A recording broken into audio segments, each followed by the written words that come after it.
Oh, look at what we have here. This looks like the parts to a 67 Buick Riviera engine, because that's exactly what it is. Do you recognize the rusty exhaust manifolds? Here's everything. This is the crankshaft, one of the heads, the other of the heads, and there's the block over there.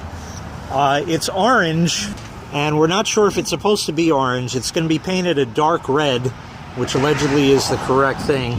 I don't know if you can see inside the... No, there's not enough light. But it's, you know, pitted and scuffed up and all that great stuff.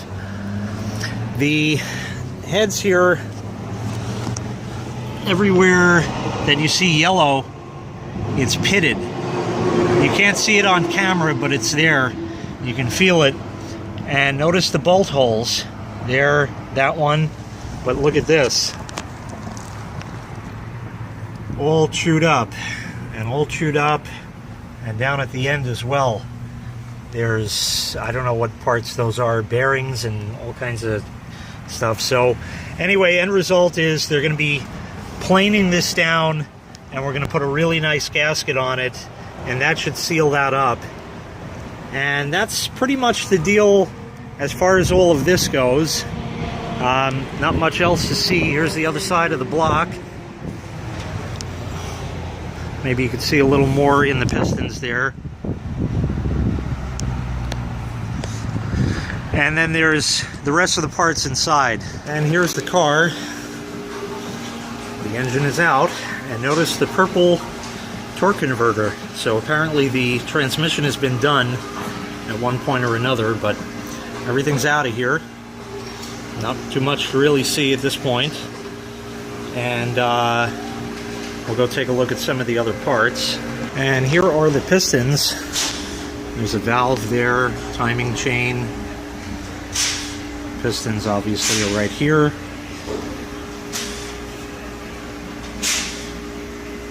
Flywheel.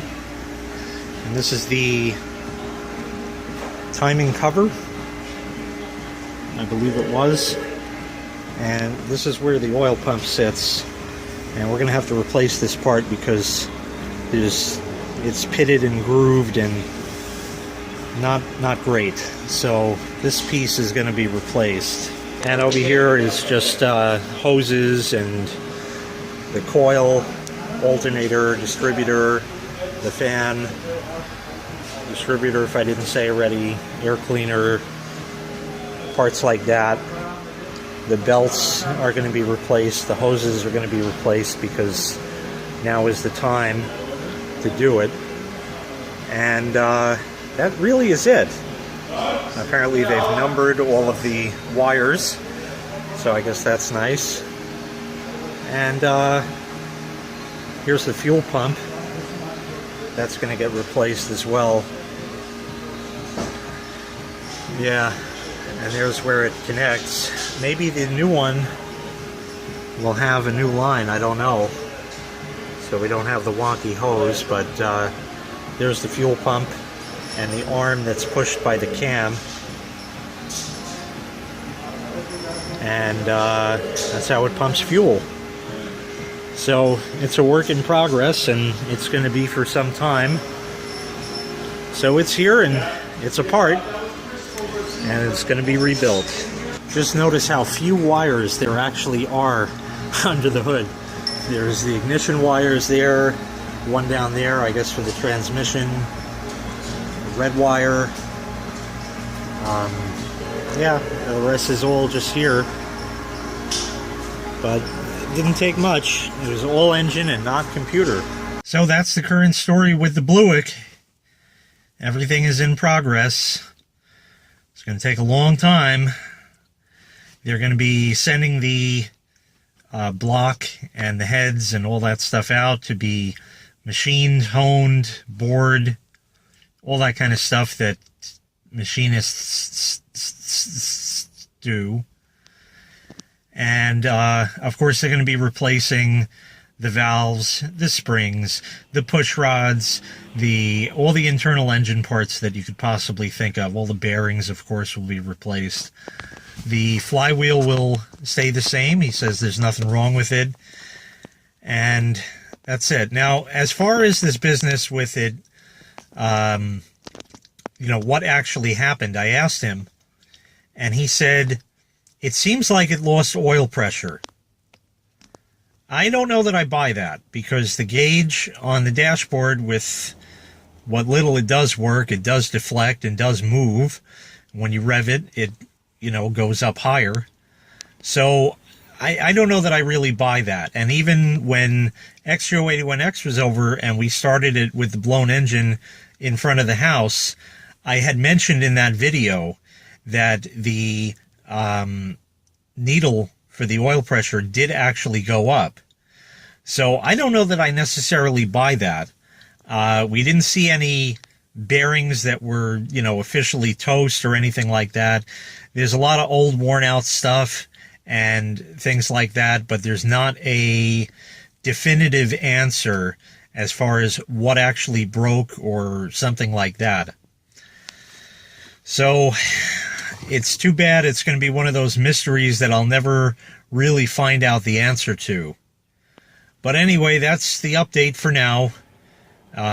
Everything's in progress, and I got you the video that I could in the shop, and that's it. Oh, this call and my going down there was, of course, yeah, come see how everything's going, and it's going to cost this much more. But really, I mean, the stuff should be done. Like the hoses and belts and that, it needs belts. And the hoses, you know, at this point, just fucking do it. It doesn't make sense not to, because why do you want that to burst later on? I'm sure the hoses aren't that bad. They didn't look like they were in that horrible of a shape, but, you know, let's just get it done and do it right. Because if you don't do it right and you cut corners on things, then, you know, you end up with more problems later on. So at least I'll know that I have a good engine, and it's good to know that it looks like the transmission was redone at one point or another, and it shifts beautifully. I think it is leaking, actually, and in fact, I'll show you that before I close the video out.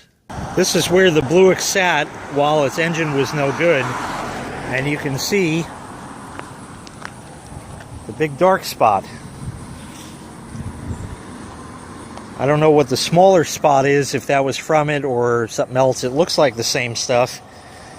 I had taken a paper towel after I saw that the same day I brought the car in and, you know, pressed it into that, and it looked reddish and smelled like transmission fluid. So, you know, he said he's going to take a look, see if that can be sealed up or where it's leaking from or what. But that's the deal with that. And otherwise, that's it. So that's going to do it for this time. Thanks for watching. Make sure you click like. Make sure you click subscribe. And take care. We'll see you next time. Bye-bye.